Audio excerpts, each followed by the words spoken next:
Hello, ladies and gentlemen. I'm John Gray, and I'm just plain living. Hello, I'm Peggy Burton. And I'm Glad Jim to be Fuller. living. Yeah, glad to be living. Absolutely.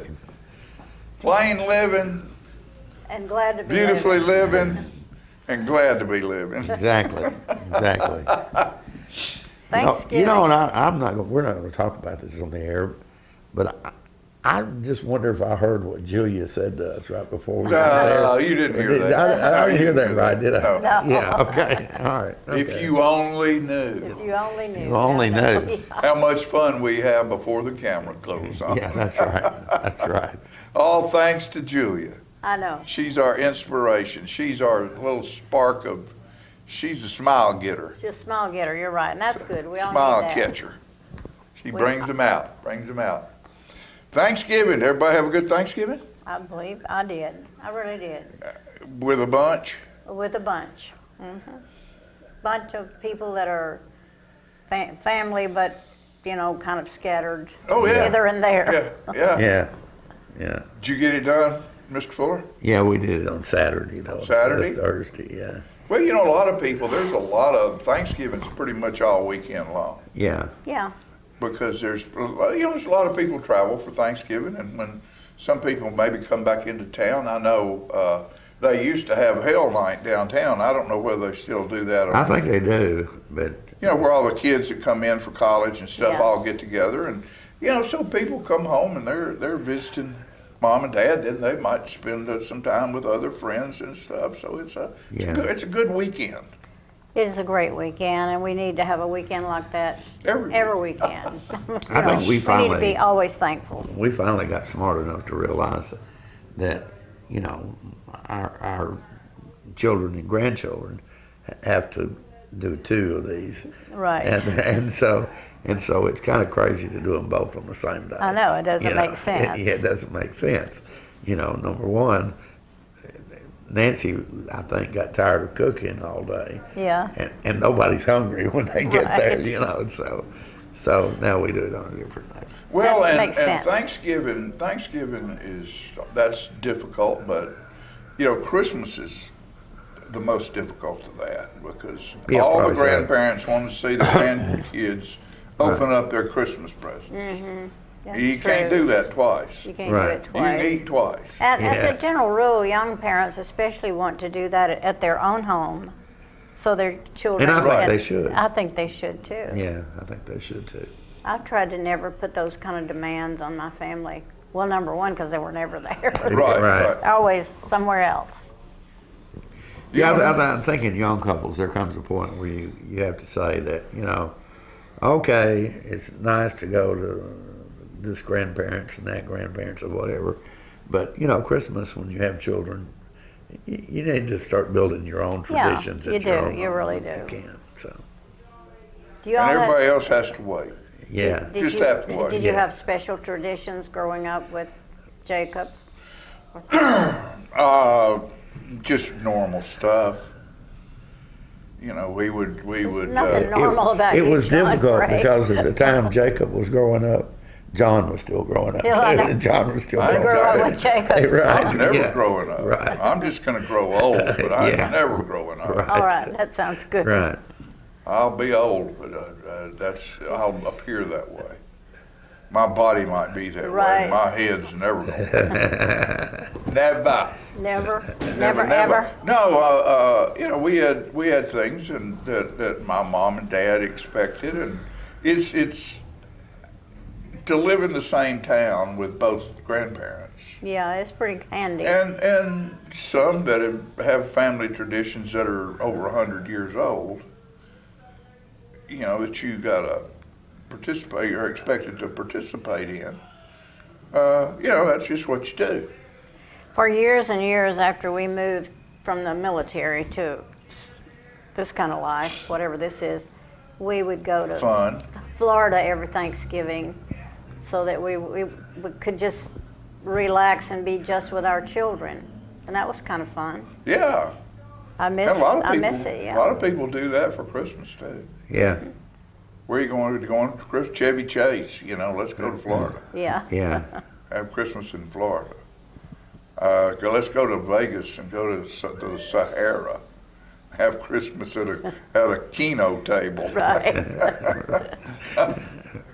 You know, Yeah, different that's strokes. something Yeah. Different strokes. Yeah, absolutely. Hey, we got a couple big things going on we need to talk about, because Christmas is a month away. Except the Christmas parade is this Friday This night. Friday Yes. night. And it's gonna be at dark. Usually starts about dark. No, it'll be a little after. Well, after dark, yeah, that's right. Yes. Dark's early now. Yeah, it's about 5 o'clock when it gets Yeah, dark. it'll be Parade's at 7, so, It's at 7. Yeah. And what they started doing last year, we want everybody to realize, is it was kind of hard to get the Grand Marshal to South Jackson and light the tree at dark, and wait till dark to light the tree, and then get them and everybody back positioned to where they need to be to have the parade, because there's a reception after that Yeah. and everything. So they're doing that on Thursday night now instead of Friday night. So that will be this Thursday night, and Fran Markham is the parade marshal this year. And that will be at South Jackson Civic Center at 5 o'clock on Thursday night. And there will be I believe the trees of Christmas will be up. the the trees of Civic. Christmas at South Jackson, the be inside quite will beautiful. be decorated and for everybody to see. And then there'll be refreshments and stuff on the inside of that. And then Friday is Christmas parade. And we'll be at our new location right here on Jackson Street, right across from the First Christian Church. And we'll be shooting it live on the front porch. I love Yeah. that. Live from the front porch. Live from the Right. front porch, the Tullahoma Christmas parade. You know, which is pretty significant to It's us. very significant. Because in the past, not last year because of COVID, but you know, it takes about a day, or in the past, it's taken about a day for us to move enough gear from Yeah. our studio on Wilson Avenue Over where to we City were. Hall. Over to City Hall, yeah. So that was a pretty good day's work. Now we're just walking out on our Just front go out the porch. door and it's. Yeah. Roll Yeah. cameras right out the front door, build a set, won't have to haul set pieces over here. Right. Just walk through the front door and build a set out there. Much handier. And then we have some really cool wireless cameras this year, Oh, where we'll be able to go on the street and not have to worry about no wires. no wires, That's wonderful. and shoot the parade and get a better. Everything's wireless. Is that Pretty right? much. That is great. Pretty much. So that's pretty cool, and we're just happy to be here and hope that people will, stop by and see us. And we probably will have to worry. We won't worry because we'll have to tape off our front parking lot because we'll have cameras set up out there and scaffolding and other things. Right. So. You know how but many entries we have this year in the parade? I really don't. And I wonder, is it still open for people to sign I up? don't know. Oh, okay. I would think that by now it's probably closed. Probably is. Yeah, probably. Tuesday. But they probably, I don't know, call the Chamber of Commerce. Yeah, They'd probably let they'll do somebody everything in. they can to accommodate you. I'm Yeah, sure they will. Sure they will. And then Philip went to Manchester and shot the Manchester Christmas parade Good. Saturday. Yeah. So we'll have both Christmas parades on our network throughout the month of December. That's the Manchester fabulous. Christmas parade and the Tullahoma Christmas parade. Now, let's get down to important business. Football. Oh, Tullahoma yeah. Wildcats are playing for the state championship That is so exciting. of Division 4A in Chattanooga at 11 o'clock Saturday morning. That's Eastern time, so at 10 o'clock our time. And the team will be going down the night before to be able to get. They don't need to get up at 3 o'clock in the morning to head to go Right. to that Oh, football absolutely game. not. But John said something interesting the other day on the show, on the John Olive show. We played football at 7 o'clock at night. I know. These kids never played a football game at 11 o'clock in the morning. No. And so all during the Thanksgiving week when they were off from school, they had practice Good for them. before 11 o'clock in the morning. That was Where those smart. kids all week this week Have gotten used to that have routine. gotten used to That's getting fabulous. up at that time and getting their bodies. Your body needs a little time to wake up and go, okay, I'm going to do this now. I'd And, say they're all revved up. Oh, I'm sure they are. We're playing Elizabethton. You can either buy tickets at the stadium, which will be $15, and that is the Chattanooga Mock Stadium, Finley Stadium down by the interstate. But that's where the Chattanooga football team, the University of Chattanooga, or University of Tennessee at Chattanooga plays. And $15 there, or you can go online and buy them at, what is it, GoFan? GoFan. Yeah. Huh? GoFan.co. GoFan dot what? Come. Co. Go. Just CO. CO, The Voice. Okay, GoFan.co, and they're $12, I believe, there, but then, of course, there'll be some kind of carrying fee. So. Yeah. Right. But we need to have, this has never happened before. First time they've ever been. First time Exciting. Tullahoma has been to the state finals, ever. And we need to fill the stands, have butts in the seats, and have fans down there cheering our Wildcat football team on. It's incredible. Yes, it is. It is absolutely incredible. And they're playing Elizabethton, who's been there a couple of times. They've been state champion twice. Yeah, right, It's a pretty tough team, I assume. They wouldn't be there unless they Right. weren't. right. You know, they walk through the western part of the state, and we walk through the eastern part of the state. Right. It's time for us to, or they walk through the east and we walk through the west, yeah. And a couple of middles dabbed in there, and we're ready to lock horns Yeah, but I in think, Chattanooga Saturday morning. So be Tullahoma there. will look good. Support the fans. You know that Peggy understands this because she and I do it a lot in the middle of the night together. We walk the floor Yeah. in the middle of the night. You know that old song, "Walking the Floor Over You." We just walking the floor over. We don't know Whatever. why. And heard a voice. I was walking up to some woods, and I heard a voice, and the voice says to me, This is Thanksgiving morning, about 3:00 in the morning. And the voice asked, "How did you come to this wood?" My answer is, on a spotted horse, barefoot, bareback, a hunting knife on my belt, no malice in my heart, a song on my lips, a twinkle in my eyes, anticipation racing through me as I search for the next enlightenment that captures my attention. I come to this wood to find the strength and knowledge it will share with me that allows me to reach the other side a better man. I come to this wood with thanks. Oh, that's nice. Yes. So, Very nice. happy Thanksgiving, everybody. I hope you had an opportunity to think back and forward for all the things that you have to be thankful for. We live in an outstandingly wonderful environment in our city here in the greatest country in the world. Give thanks. We'll be back after these messages.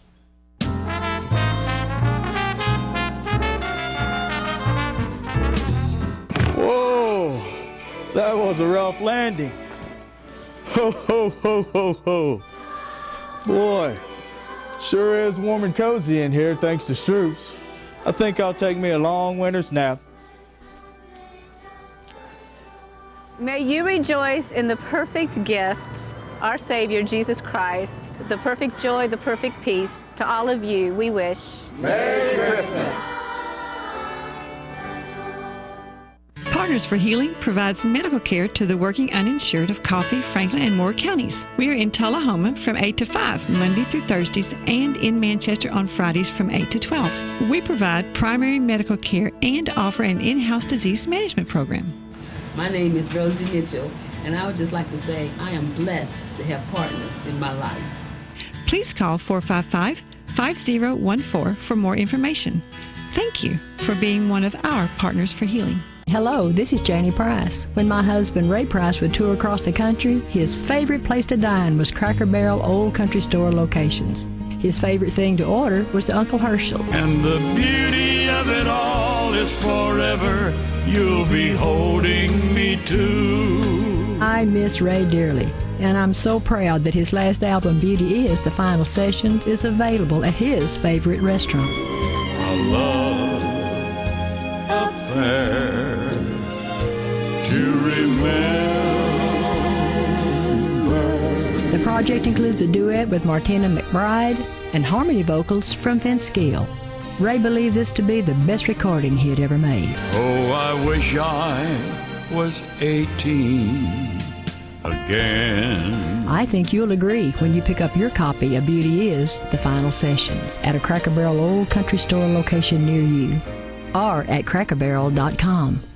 I was skeptical about getting the COVID-19 vaccine. There are a lot of opinions being shared. But I had the chance to talk with my doctor about my concerns. He told me the vaccines are backed by decades of research, and that the vaccines are proven safe and effective. Now I'm protected and ready to put this pandemic behind us. Join the millions of Tennesseans who have decided to give COVID-19 vaccines a shot. Visit covid19.tn.gov to find an appointment today. Get your news first, fast, and free with your news leader on 6 every Tuesday, Thursday, and Saturday nights at 6, 8, and 10 p.m. Local weather, sports, community calendar events, and a comprehensive look at the latest news stories and news makers as only a video news broadcast can do. Get it first, fast, and free with News Leader on Channel 6, your local information network.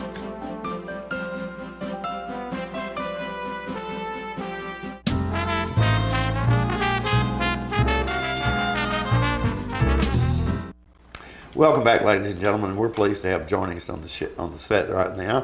I call him Sheriff Steve Graves. I started to say that because that's what I've always called him. However, Steve is retired now and into bigger and better things, I guess. So, enjoying life. Yeah, he's and Steve and I were sort of reminiscing when he first came in. And I forgot to even ask him what he's here to talk about today. I bet it has something to do with your Christmas projects. Definitely. Yes, we're still doing the Christmas Foundation. It's not as big as it was in the past, but we try to help as many people as we can every year. And you actually started this, did you not? We started it, but the rescue squad, along with Larry Floyd and Mike Winton and some other individuals, picked it up and started the foundation. So how does it work? What do you guys do? Every year we take donations of food, toys, and then we have different sign-up days for people to come in and sign up their families. And we do as many as we can. Our storage is limited, so where we used to do 300 or 400, we'll do 150 to 200. It's still a significant number, though. And it gives us pleasure to, make sure that these children has something under the tree. Is this organization run primarily by emergency people or it's law enforcement people? It's a lot of retired people and the rescue squad. The rescue squad in this county works so hard, and they work to give back to the community a lot. So a lot of the physical work is done by the rescue squad. Right. How long has the organization been around? It started in we started our 501c in 2019. I see. And it's just an offshoot of what we used to do at the department. I started to say when you were sheriff, you did that kind of thing as well, did you not? Yes. We used the school bus garage as storage and kept a pantry going and stuff like that. And now we do everything we can. We just don't have the area that we used to, but we do the best we can. Sure. Well, every effort helps tremendously, and until you work in that kind of thing, you probably don't realize how many people there are in this county that actually really need some help, particularly during the holidays. The holidays, and even with food throughout the year. If we hear of someone that needs something, we'll do what we can, and we do still have the benefits for people that's going through serious medical problems or something like that. Right. And you said you raise money just by word of mouth, or how do you do that? Well, you know, we raise money through the organizations, different businesses in Manchester and Tullahoma, and also the 41A toy run. We get Right. we get a portion, a large portion of our toys comes from that toy run Right. every year, and you know, and individuals, they come out, they want to help. And how do you find the people that benefit from this? Or Well, we ask them to come and sign up at the rescue squad. You know, we used to do it by phone, but it just there's no one there to answer the phone, so it just got overwhelming. So Right. we've set aside several weekends for people to come in person. We just asked them to show proof that they live in Coffee County, and you know, that they do have custody of the children. I see. Okay. So is it primarily children that you're helping? Children, and then, you know, we get calls from different people in the community about people that could use a food basket or something at this time of year. This year, when will you actually be delivering those? We usually, our last day is December 11th, so it'll be probably the weekend after that. Right. Okay. All right. So throughout the week. Are you still taking names for that? Or We are. We have Saturday, December 4th from 1 to 4, Friday, December 10th from 1 to 4, and Saturday, December 11th from 1 to 4.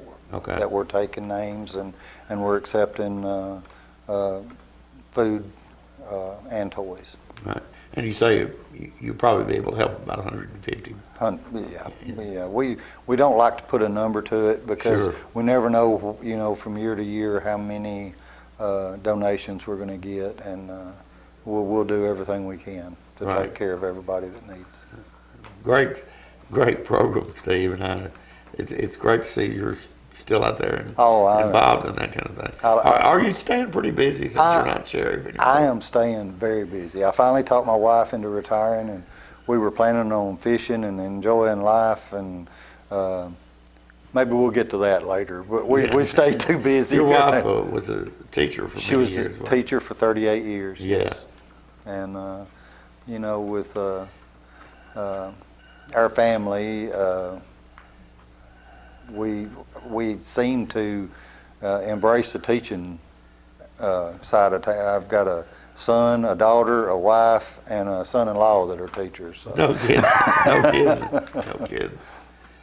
Okay, well, it's good that you're staying busy and staying out of trouble. Do you have a scanner at your house? Of course, and I just wondered. I still have to turn it on.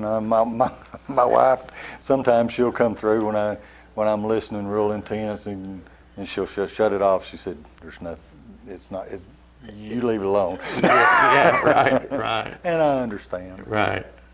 I bet there, to some extent, I know you love the law enforcement, was very dedicated to that for so many years. But And, you know, I worked 2 years. I worked 2018 through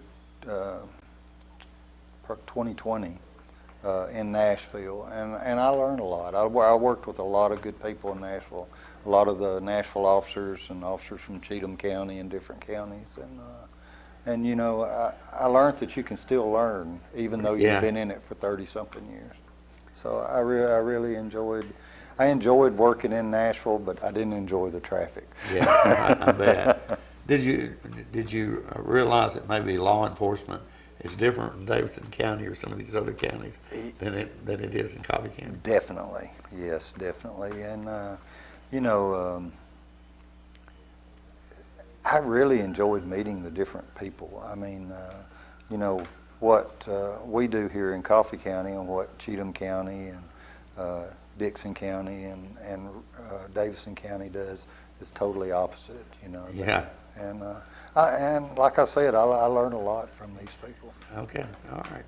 Well, it's good to see you're still involved in things that are going on, such as this project here. Did we tell them, by the way, where they come to if they were interested, need help? If any of those dates that I gave, if you just come by the Coffee County Rescue Squad, it's 2270 Murfreesboro Highway, just outside the city limits of Manchester. Okay, all right, outstanding. Steve, so good to see you You again. too. Thank you for You stay having me. busy. Oh, I intend Keep to. doing positive things. I'm going to start fishing before long. Before long. He's been retired for 2 years, I think, or 3. December of last year. Yeah, right. So, anyway. All right, folks, we'll be right back with more living right after this.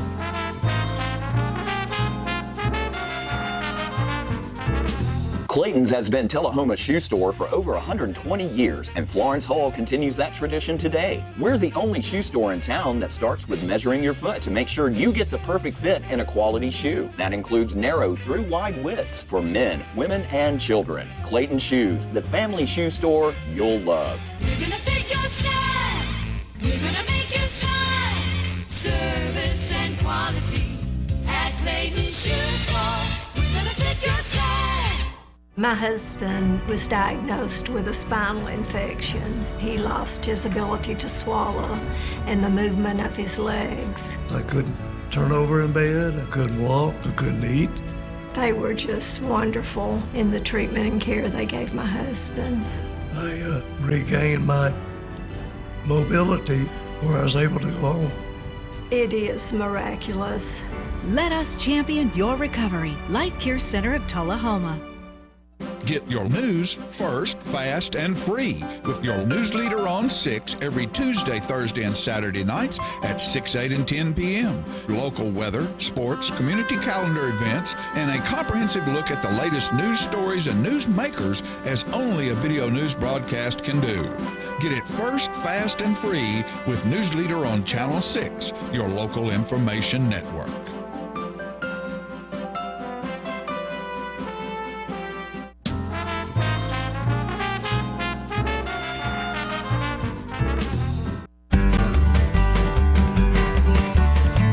Talking history about this and that. It's conversations with John and Pat. With John and Pat. With John and Pat. Hello, everyone. John Rigmond here for segment 100. Pat Welch here, the segment 100, our closing segment. We hope not, maybe forever. Did you forget to bring the balloons? We were going to let some go. Huh. Yeah, they're not up there, John, so they hadn't been pre-released. Yeah. Oh, man. What are we going to close at? Well, Johnny Cash. Hugely successful. This is a Johnny Cash song. All right. You know, I started off doing, in the first segments, the ones that mostly I wrote, and once we got through the ones that I felt comfortable doing, then I started doing songs that I remember from my youth. And this was one that Johnny did. Love is a burning thing that makes a fire ring. Bound by wild desire, I fell into a ring of fire. I fell into a burning ring of fire. Went down, down, down, and the flame went higher, and it burns, burns, burns. This ring of fire, this ring of fire. The taste of love is sweet when hearts like ours meet. I fell for you like a child. Oh, but the fire went wild. I fell into a burning ring of fire. Went down, down, down, and the flames went higher. And it burns, burns, burns. This ring of fire, this ring of fire, this ring of fire. What a way to close her out. You know, I think we got more applause that time than we normally do. That Yeah, anytime you do something 100 times, they're going to be wild about it now. I don't know. That song. I don't know, John. June Carter wrote that? Wow. She wrote it for him to sing. Now, I'll tell you a little story about that.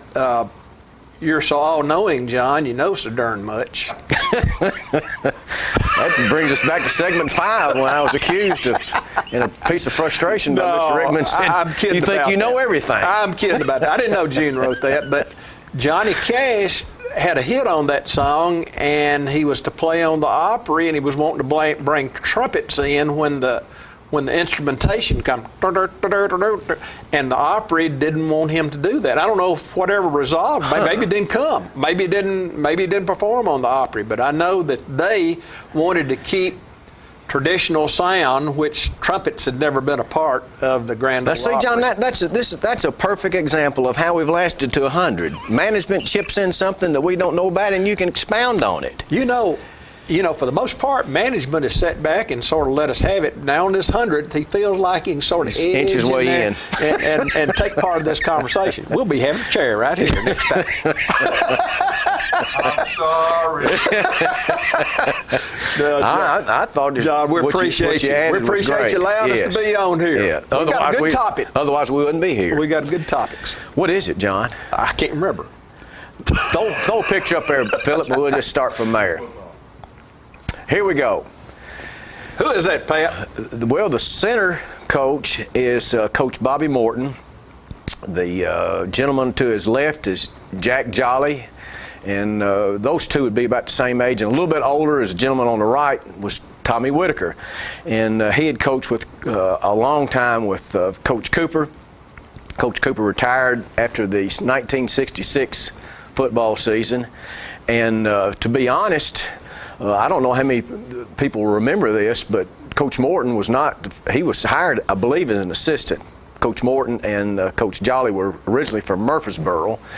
And the person that was hired was from Upper East Tennessee named Rex Dockery, and he had played at, I believe he was originally from Cleveland. Wasn't he a UT boy? Uh-huh. He originally was from Cleveland and played with Steve Sloan, who went to Alabama, and then you're right, John, he went to UT. But he was young and extremely aggressive, and he was hired, I think, on like a Wednesday or Thursday, and he met with the team on Friday. That was at the high school. He drove back to the administration building and told the superintendent of schools, he said, they can't win. And the problem was that they were real young. It was a really sophomore-laden team. And so they were out of time. Practice was about to start, so Coach Morton was hit hired. the road, Jack. Yeah. So, don't come back. Yeah. And he ended up, he went to either Morristown or West or East, and 2 years later was one of the first state champions as the TSSAA started state playoffs. And from there, he went and got into college coaching, and he became the head coach at Memphis. And he was in a small plane recruiting on the way to Lawrenceburg. Lawrenceburg used to have a really big quarterback club, and they honored state honors, and sometimes they'd recognize somebody from the South, and he was recognized as the coach of the year because he got Memphis from nowhere to a pretty decent team. And he died in that. There was a plane. He died in a plane crash there. Yeah. Coach Jolly, by the way, he was a baseball coach. Baseball coach when he when he left. They both left about the same time when Murfreesboro Central split.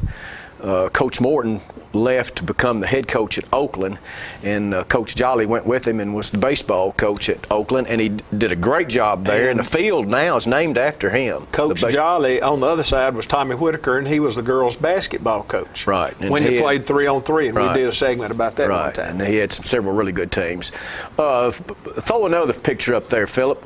That's the bottom picture there on the right, with the glasses is Coach Morton, and to our left, to his right, is Tommy Whitaker, and then the next one over is Sleepy McKenzie. We've mentioned him several times in here before. Much younger than I think some people might remember him at. This would have been in the football season of 69. They I were being believe. invited to the Lions Bowl, which in the Lions Bowl now is named after Sleepy, him and Frank Sams. So that was a big picture, because in 3 years they had gone from not very good to at least bowl eligible, which at the time you had to win at least 7 games. And bowls were set up individually by communities. Right. Invited the Butter Bowl. Remember the old Butter Bowl? The Butter Bowl was Tobacco Bowl in Hartsville. That at times was really the state championship. Hartsville would try to get the 2 best teams in the state by the state rankings, and those they slowly were faded away as more and more teams were added to the state playoff system, and you couldn't find somebody with Dover. I think it was Dover, Ashland City. I think Lawrenceburg's bowl was the Crockett Bowl. Yeah, you're right. Yeah. All right, and here is Coach Cooper ran a single wing, which General Nail and UT did, and we've had several segments about that. Let me tell you how I got this picture. I was up at Walmart one day, and Stan Lindsay, there standing to the left, was having these remade or whatever, and I got my flip phone camera out real quick and made a copy of this. And so Stan was going to give a picture to Paul, who is to the right of him. Go ahead. Well, this is the first backfield picture, or first backfield in Tullahoma history that would have not have been a single wing backfield, and it'd be the first time you had a quarterback sitting directly behind the center, and that quarterback 12, which would be to the left, is Stan Lindsay, and he's got plenty of hair, and he and I both wished we still had the same amount we had in high school. The one behind him, 32, is a fullback. That's Paul Cooley, who worked for the school system and special ed for a long time. And I think Paul's lacking for hair too. He is now. Yeah, he looks pretty dignified himself.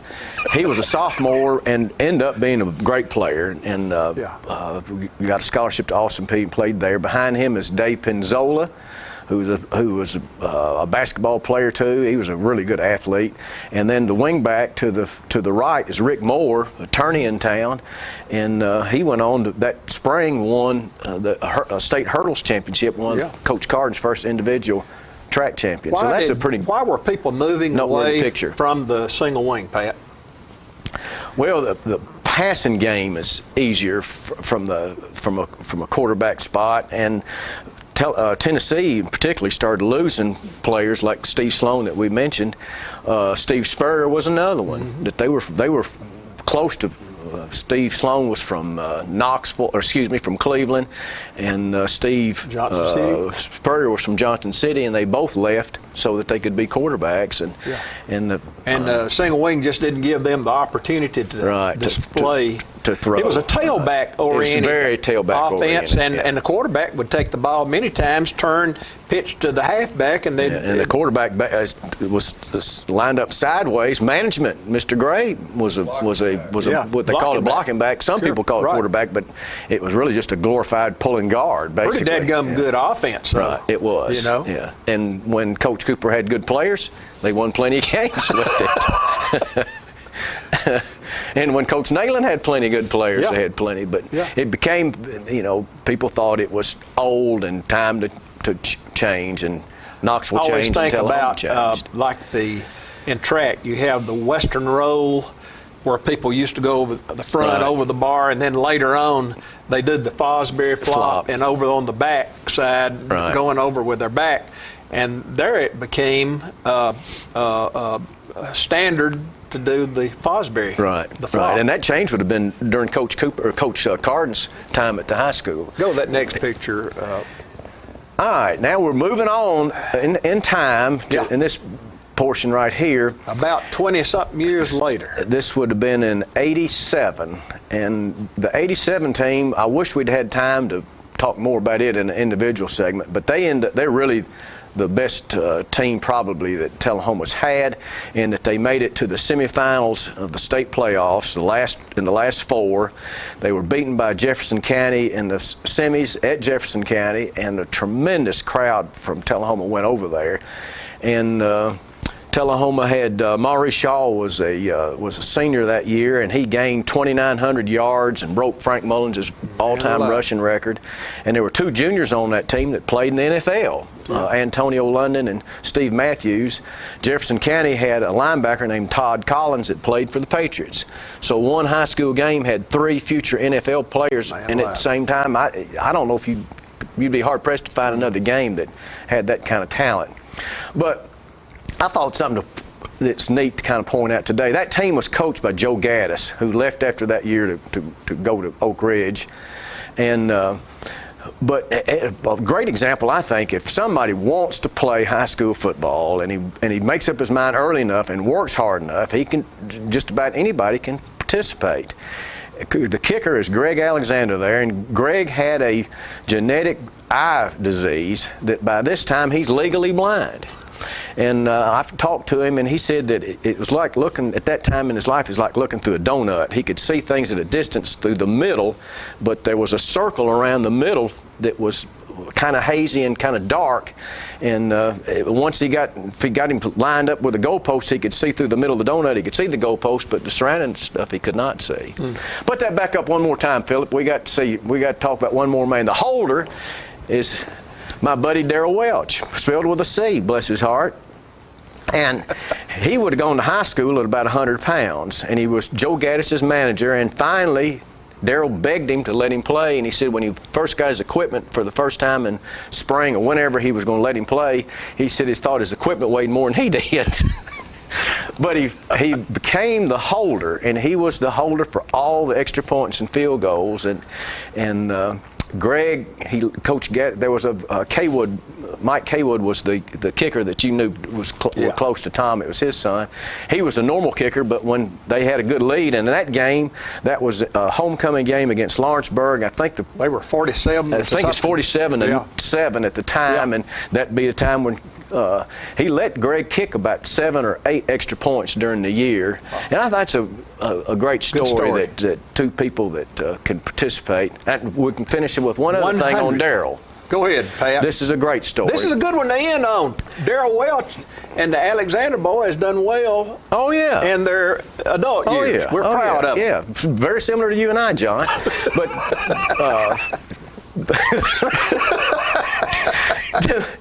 where was I? I can't remember. You were going to say something about, are we going to have to end it because you can't remember? No, we're going to hang in there till we finally remember. We're talking about Darrell and doing something. And, here we go. They played Lincoln County, which traditionally was really strong back in the 70s and 80s, and this was in 87. But we were beating the fool out of them one night, and Coach Gaddis said, Darrell, on this extra point, I'm going to send you and Greg in. And he said, no, I tell you what, it may have been a field goal that was going to be close. And won't give Greg a shot at this, and we're going to use a backup snapper. And said, if the snap is anything off, he said, you pick it up and run out to the side and try to get out of the way. And Lincoln County had an outside linebacker who was ferocious, that was all world at the time. And sure enough, Darrell said the ball came rolling back. It didn't snap back, it rolled back.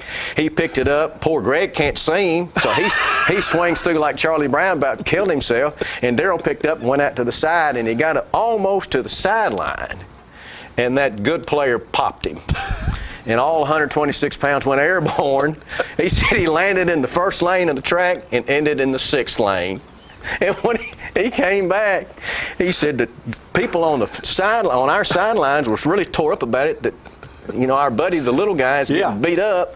So they ran out there and they almost had a fight. And Darrell said he was about to hit this all-world guy, and he looked up. All he could think of was, he's going to hurt me, and my dad's going to be so upset. So they got order restored, and Darrell it wasn't necessary to put all his 125 pounds into a battle against a 220 man. Great story. Yeah. The landing on the first lane and ending in the 6th was pretty a good description of what that was like that night. John, we finish up segment 100, And 100. we started off being great friends, and this has made us even stronger. That's right. We've had a great time. Management has blessed us to let us on here. If there's enough applause following this, we may have an encore. But we want to announce to everybody that we're looking for sponsors. We are going to have a marathon. Our management has announced that he will let a marathon happen, 1 through 100, all at one time lined up. It's going to make Andy Griffith marathons look pale. I'm excited about it, John. All right. So that ends it. We're at 100, maybe an encore if applause is heavy enough. Thank y'all. Talking history about this and that. It's conversations with John and Pat. With John and Pat. With John and Pat.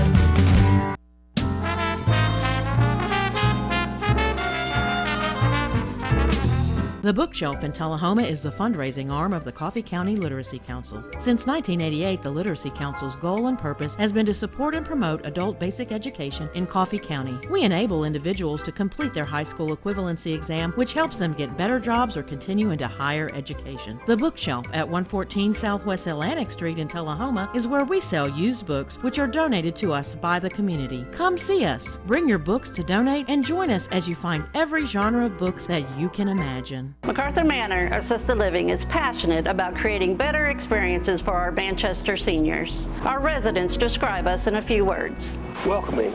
When you walk through the doors at MacArthur Manor, we'll treat you like family. Caring. Through high standards of personalized care, we help residents live life to its fullest. Engaging. With a wide range of life-enriching activities, there is something for everyone at MacArthur Manor. With our residents and staff now vaccinated, call us today to schedule your safe and personalized tour. I had a knee replacement, so they've got me in life care, which I'm very, very thankful for. I couldn't garden, I couldn't do my flower beds, I can't chase my little dogs. I have been in several therapy sessions for knees and back, and that's the best therapist I believe I've ever been to. It's tremendous because I'm able to walk again, but if it wasn't for the care, I wouldn't be where I am. Let us champion your recovery. Life Care Center of Tullahoma. Is this the year you want to get fit? If so, check out just some of the things Tullahoma Parks and Rec has to offer. Kickboxing, aerobics, silver sneakers workouts, swim lessons, boot camp, water aerobics, basketball, Zumba, yoga, pickleball, lap swimming, treadmill, karate. Get fit, Tullahoma, and have some fun with Tullahoma Parks and Rec. The individuals with dementia, those with Parkinson's, those that have maybe mobility issues, need caregivers. Well, those caregivers are 24 hours a day at home, and they never get a rest. And if they have to go to work, they're kind of out of luck. So that's why Trinity came into existence 25 years ago, to allow the caregivers to have a safe center where they could put their loved ones, know they would be well cared for, stimulated, fed good nutritious meals, have activities to their level, and then the caregiver can stop by and pick them up and go on home and have some continuity into their life. Get your news first, fast, and free with your news leader on 6 every Tuesday, Thursday, and Saturday nights at 6, 8, and 10 p.m. Local weather, sports, community calendar events, and a comprehensive look at the latest news stories and news makers as only a video news broadcast can do. Get it first, fast, and free with News Leader on Channel 6, your local information network.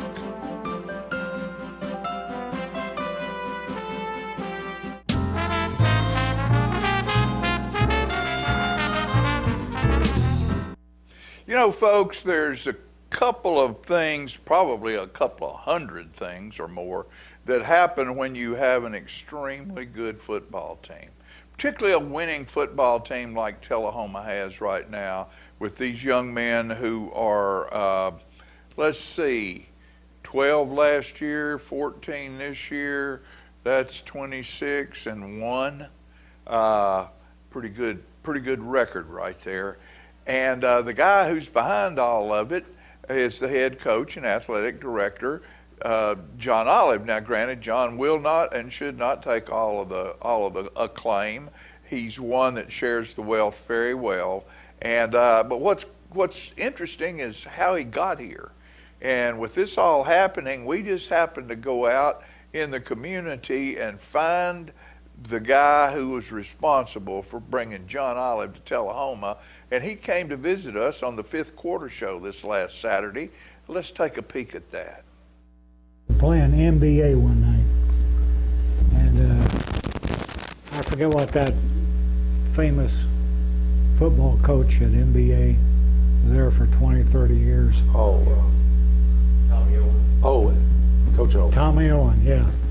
And they had brought the team to, we were 0-5, and we were playing, I don't know, maybe their 5th game or 6th game. We were just getting beat terribly. Getting knocked down, our boys didn't even know how to block properly, and every one of them was on the ground. I thought, I got to do something.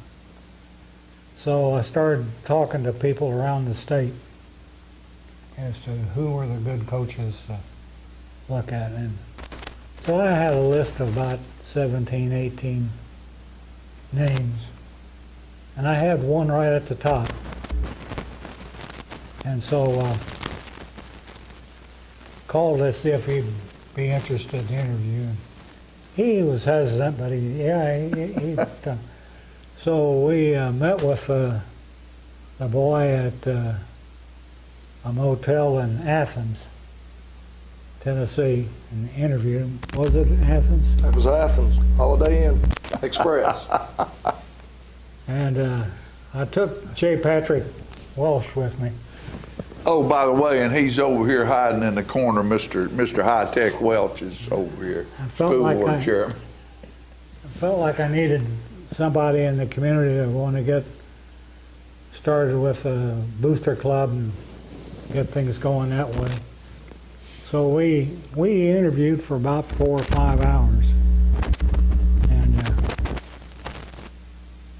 Jay Patrick and I left, and I told Pat in the car, I got to have that boy. And so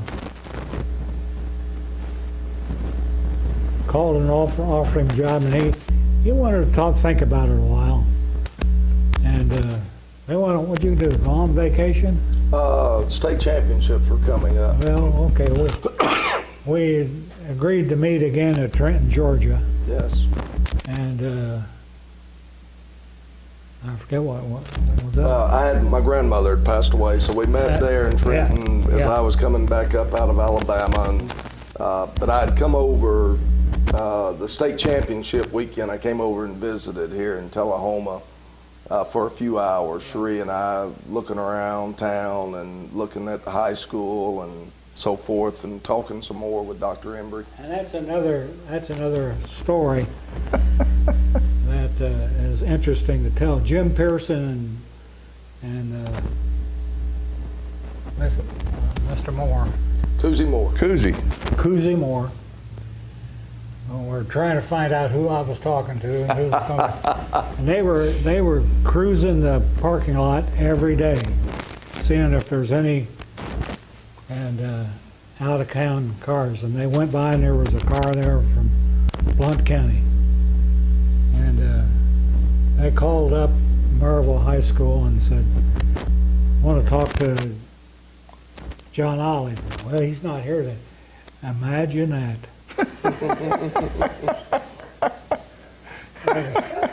So they knew who we were going to go after before I did, almost. But anyway, we met at Trenton, Georgia, and took Sleepy McKenzie with me, and offered him the job. And Sherry was really the one that made the decision, because she had a real good job at the airport. At the airport. And he was going to have to take a cut in pay to come. So they thought about it. Anyway, they decided to come. So they did. Well, we started the season out. What year was that? 93. Huh? 93. 93? And they were 0-10 in 92. And I remember one player that was on both of those teams. It Woody Dillahay. That's correct. I don't remember the others, you know them, but I remember Woody being on that team. And we went 5-0, first 5 games of the season. And I went over to see John at practice one day, and I just wanted to compliment him and congratulate him on being 5-0. I said, "You've done everything that I wanted you to do." And he bristled.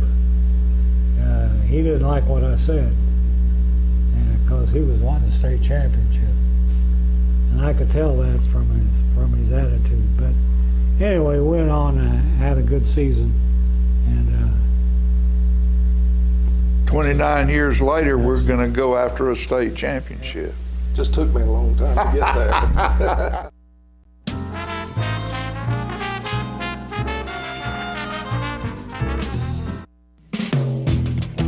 What does caring look like? This is what caring looks like. This is setting an example for others. This is rising to the challenge. This is doing what works. This is doing my part. This is doing your part. Each of us individually. Acting as one. Keeping your distance, no matter how awkward it may seem. This is wearing a mask. Over your nose and mouth. Like we are. Keeping our distance. Each wearing masks. Not under your chin. Not above your head. Not in your hand, but over your nose and mouth. This is listening to the expert. If you'll just wear one of these. Caring makes community. And this is what caring looks like. Until COVID-19 is no longer a threat. Until COVID-19 is no longer a threat. Until COVID-19 is no longer a threat.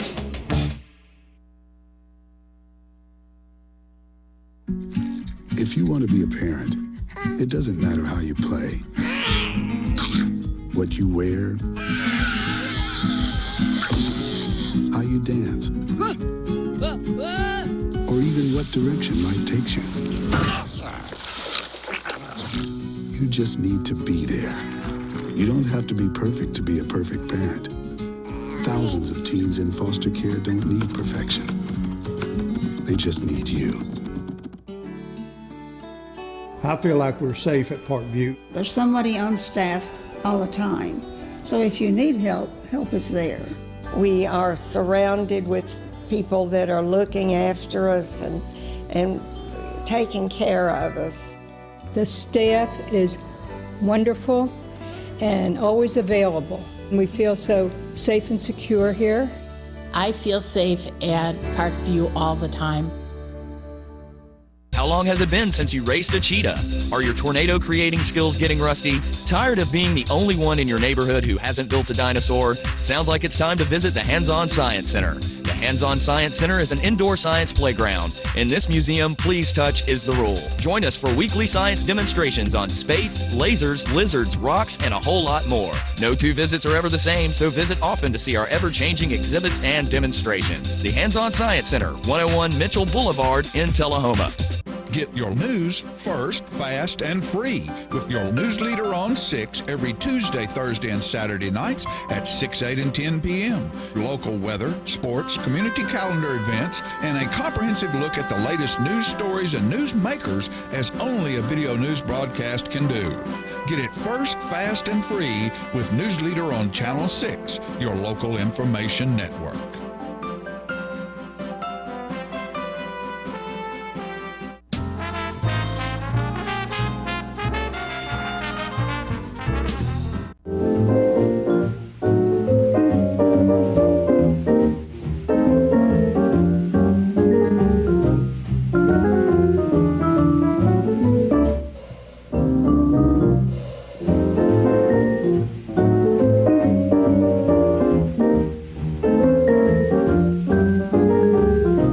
Good morning, all you wonderful people and viewers in TV land. It's good to be with you again on this 29th day of August. Month's about gone, but I'll tell you one thing right now, and thank you, camera lady and camera gentleman, for putting a good, colorful, contrasted picture on the screen, and thank you, John, for that introduction. We're always glad to be here and share with you and As I mentioned earlier, one of the wonderful philosophies and mottos, all of us, is that we need to share history, love, and photographs. And they can't be hidden or put in a barrel. They got to be shared. And we would like to share some of it with you today. We hopeful that you'll remember exactly what John and Jimmy were talking about earlier today. It's football time not only in Tennessee, but it's football time in Tullahoma, Tennessee. This week, our wonderful Wildcats kick off their season with Franklin County at Wilkins Stadium, and guess what? We have the first 4 home games. The first 4 games are home games, and that's exciting because I know last year, I think the season was half over before we got to see a game in Tullahoma, and it's always exciting, and we know the youngsters that work so hard to provide a good weekend entertainment of football, and many of them have gone on to play in college, and some of them even are in the pro ranks. And when did this all start? Well, Tullahoma didn't even have a high school until 1922, and the first football team was a football team, high school 1922. Lee Collier and one of the Bills and Albert Graves and a whole bunch of fine young men got on the field. I think there were either 12 or 15 on the team that year, and they really came on. And of course the uniforms weren't much then. They didn't have much padding. I don't think they had shoulder pads back then. They had them on in their football pants, and I don't know whether they had cleats on their shoes or not, but that was when they got started. Prior to that, the private school, Fitzgerald Clark, had fielded a football team for several years, and they were quite good and played junior colleges and others through the years. And my father was one of the football players on that team, and it was coached by the famous Wallace Wade. And then the football field up by the old high school on East Lincoln Street was called Wade Field in honor of Coach Wade that started the high school football program many years ago. And it progressed and progressed. Some of the early players that were that you I know the names, like the Owens brothers, Chunky, and our friends Bill Cope and Howard Boyd and many of those that played in the 30s. Merle Wellington and Carl Wellington played, and they were such wonderful. Bobby Prince and those. And one of the football players in the early days was Max Arnold, that went on to play at Middle Tennessee State University, and he was the first little All-American that came out of MTSU, and we're proud of him. He just passed recently, but he was a great football player. Mud House and Blue House and many of those fellows that were really wonderful through the years. And we played up on Wade Field until, I believe, 1957, when the new high school was introduced on North Jackson Street on the Wilkins property, and rightly so, that the property that the high school is on now was part of the Wilkins estate, and they I guess gave or were part of the donors of the property the school was built on, and the stadium, football stadium, it was the first well-lighted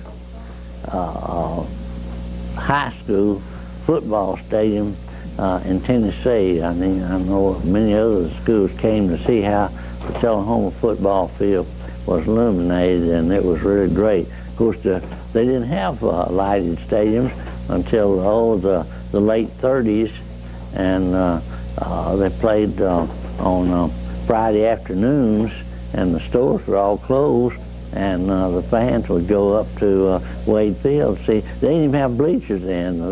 They stood along the sidelines, and they'd run up and down the sidelines to watch the game. And I filmed the high school football games for 27 years, and it was always fun, except when we would go to Sparta or Lawrenceburg, and I believe it rained every time we went out of town to Sparta or Lawrenceburg, and it was really something. But we've had wonderful teams through the years, and traditionally, up until a couple of 3 years ago, the season ended with Tullahoma and Manchester playing, and I've forgotten what year that the coffee pot rivalry started, but that's been a tradition for many years, at least 50 years, and it's a great rivalry. And in those early days, before the modern stadiums were installed or built, the goalposts were made out of old beat up rough 2x4s, and by the end of the season they were pretty much worn out, and so whoever won the Tullahoma and Manchester football game got to tear down the opponent's, the loser's goalpost. And I remember one year, about 1940 or 41, they wouldn't let Tullahoma beat Manchester in Manchester and won the coffee pot, but they wouldn't let them tear down the goalpost. So a bunch of fans went up to Manchester about 2 o'clock in the morning and brought the goalposts back to Tullahoma and set them up in front of the old candy kitchen. And then the Manchester came down and got Tullahoma's goalposts and put them up in front of the courthouse there on the square in Manchester. But that was a great rivalry, and made many friends. And one of the things that I'm especially fond of remembering is our bands. The Tullahoma High School started their marching band in 1939. All 28 pieces of that crack Tullahoma marching band that performed at the half. And we made a great big T in the middle of the field and played our director that march, and we had a revolving T, and the fans really liked that. And it was a lot of fun doing that. And one of the great pastors was Chuck Rogers. I was trying to think of his name a minute ago. He was a great fellow that played in the middle 30s, and the Tullahoma Wildcats have always been strong. They've had good coaching, and we're really proud of them. Here is a picture of the 1958 football team, and that was a great team that year. And you'll, I'm sure, recognize some of those players that was at. I know Tommy Beam is in there, and he's head of the Jack Daniel Distillery now. And then going real quickly to the present team, Coach Olive has gotten them trained real good, and they're going to be playing this Friday night, and everybody turn out. There's a tailgate party, I think, starts about 6 o'clock, and the fever is really, Wildcat fever is really growing now, and we hope everybody will come on out and enjoy the game. We thank you for watching and hope you have a good day.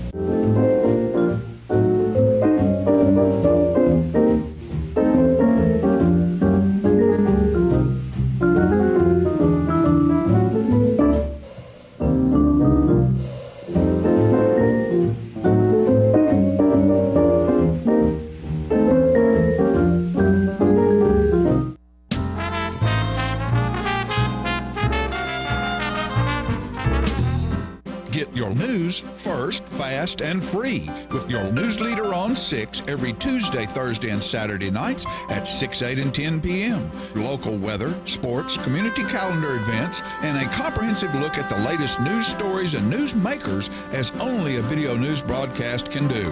Get it first, fast, and free with News Leader on Channel 6, your local information network.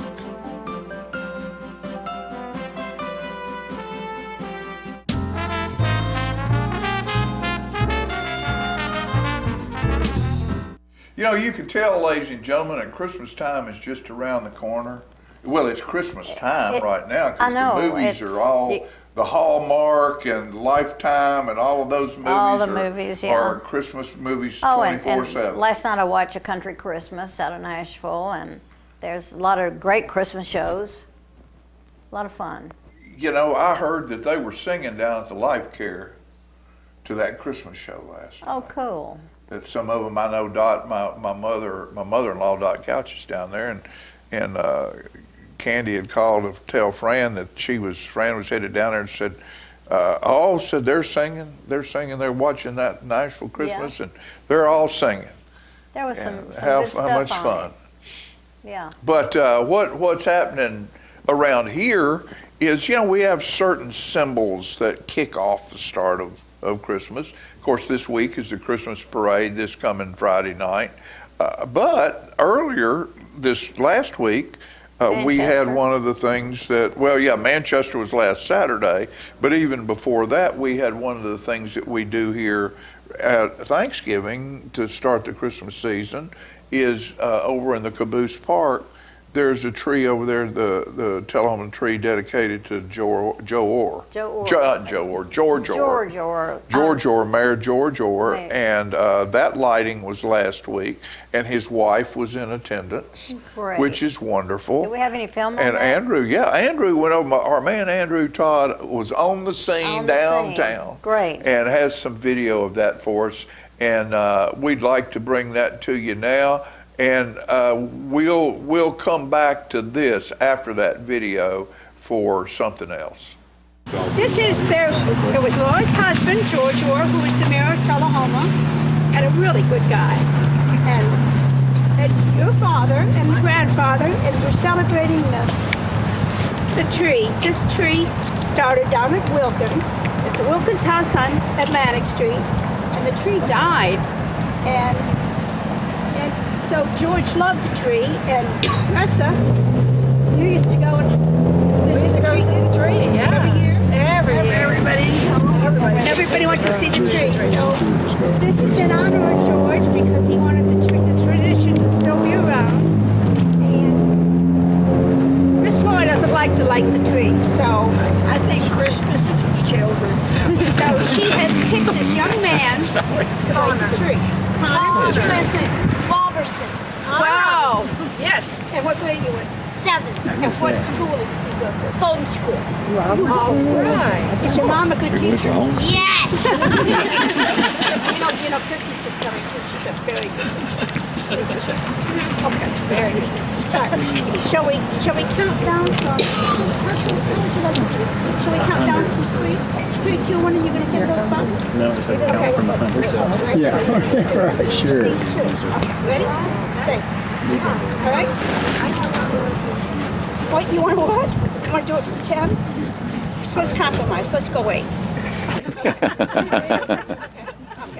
Ever the real 8, 7, 6, 5, 4, 3, 2, 1. Almost Christmas. Yay!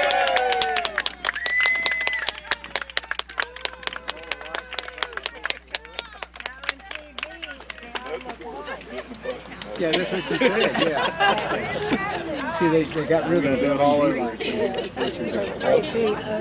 these are much better. Thank you all for coming. Thank you, Mr. Walters.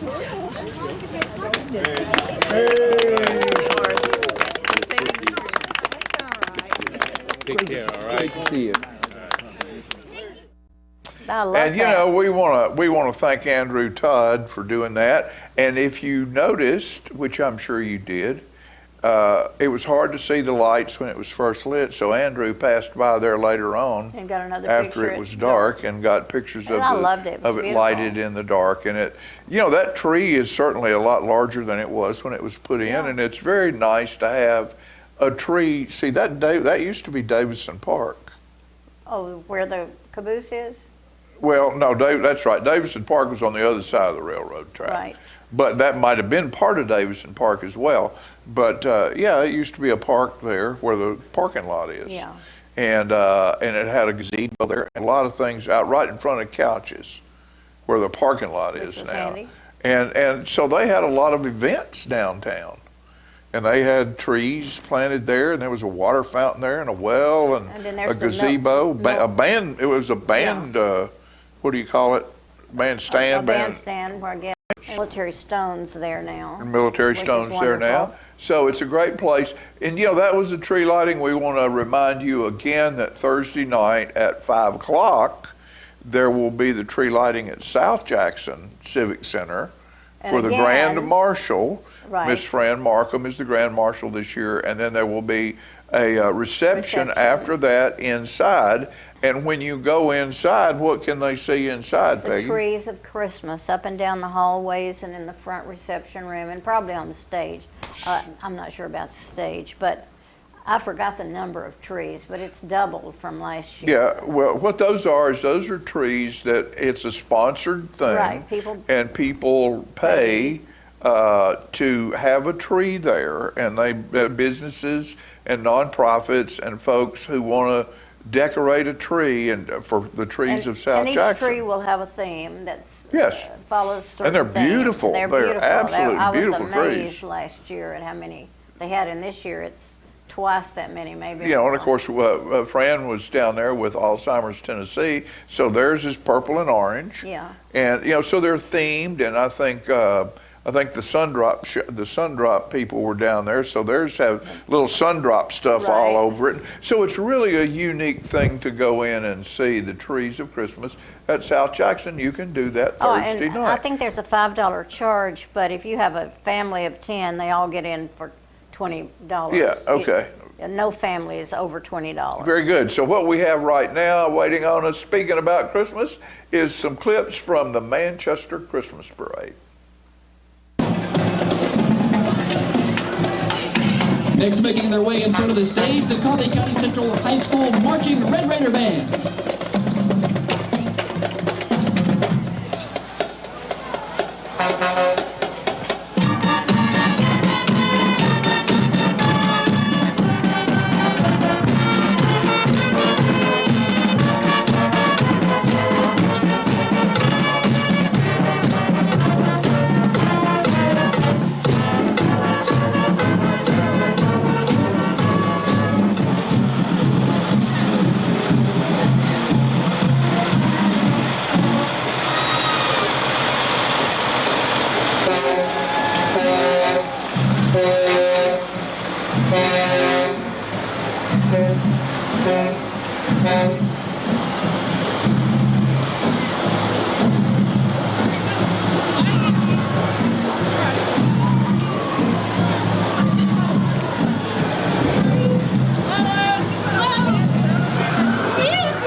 Next is our Grand Marshal, Becky Bowler. Becky is the recipient of 10 International Bluegrass Music Association Awards, including the 2016 Fiddler and Female Vocalist of the Year. Grand Marshal, Becky Bowler.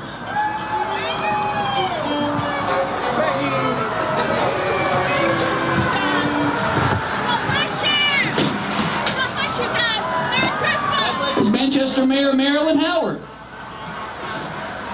with chauffeur Sage Q.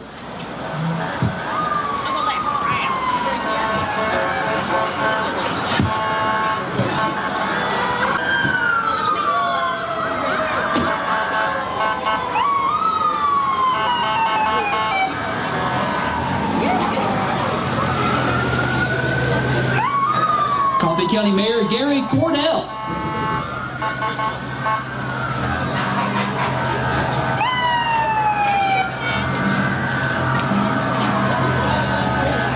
Little Miss Coffee County, Charlie Elizabeth Robinson.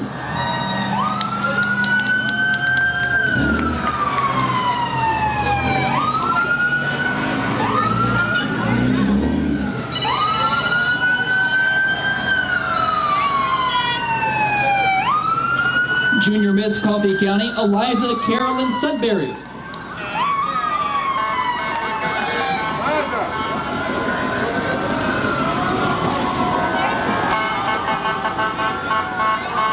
Junior Miss Coffee County in ages 6 to 8, Gracelyn Bryan.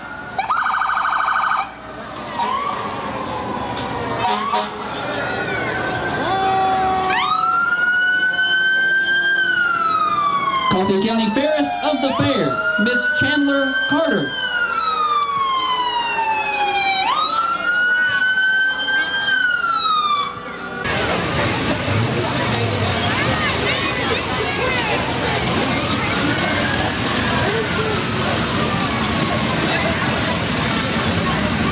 Air Evac Life Team. That's a real helicopter out there. Merry Christmas! Merry Christmas!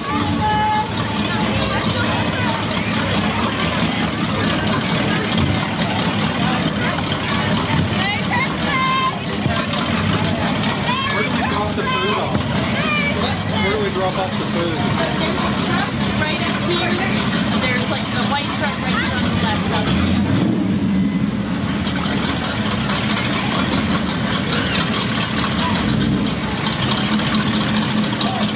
Grace Baptist Church. Yeah. Take this for Jesus.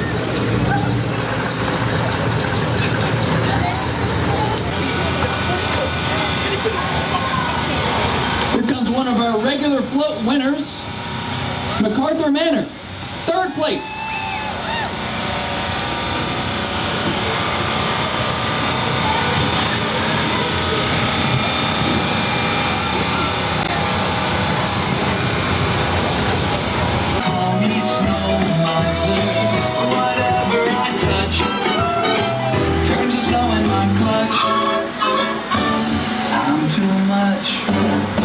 Rogers Group. I never wanna know a day that's over 40 degrees. I'd rather have it 30, 25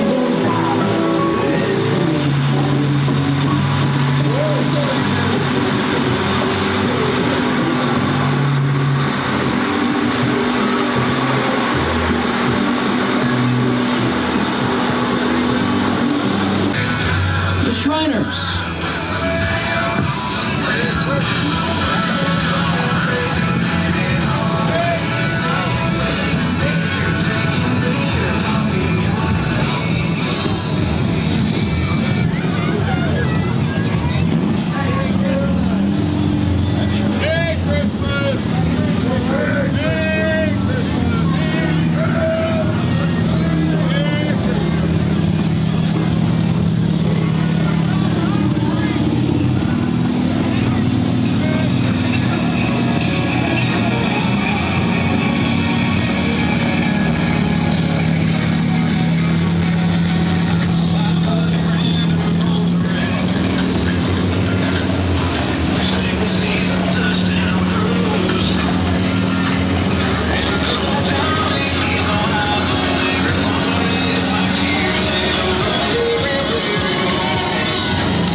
Stay with the Oreo shakes, some whipped cream on the top food.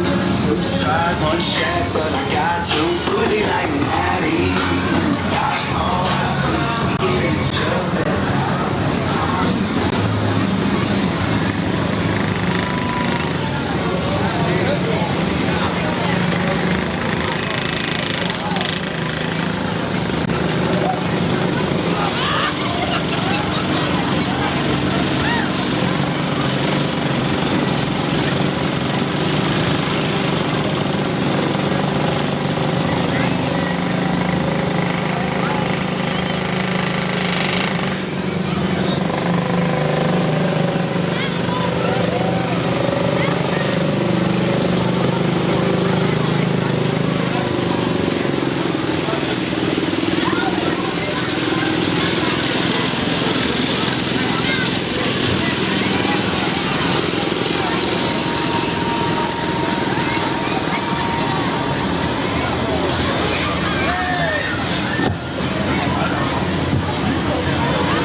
Orange could have had their own parade.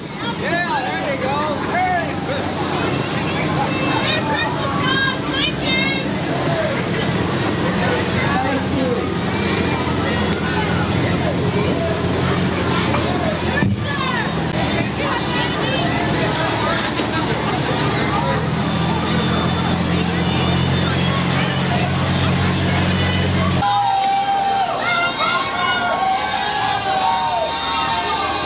Miss Teen Coffee County, Annalise Strome.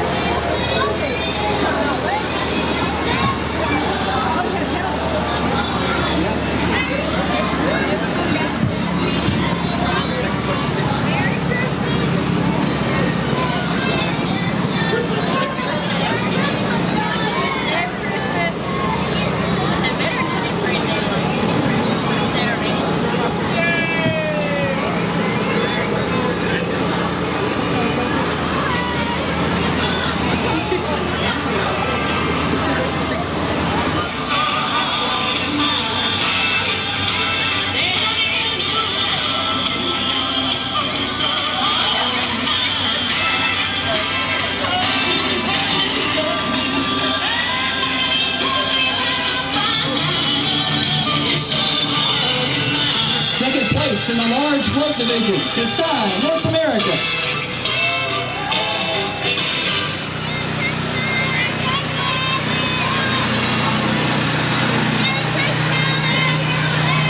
Second place, some good looking float right there.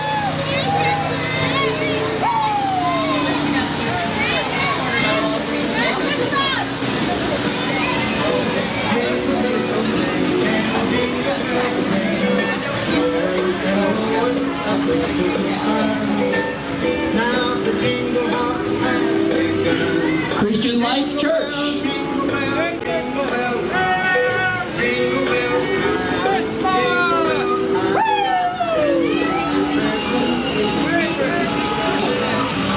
It's a good way to keep warm right there. Just keep moving.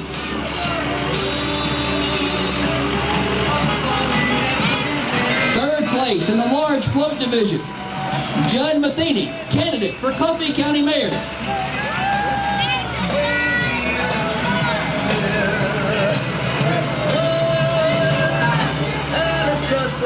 Let's go home and play Monopoly now.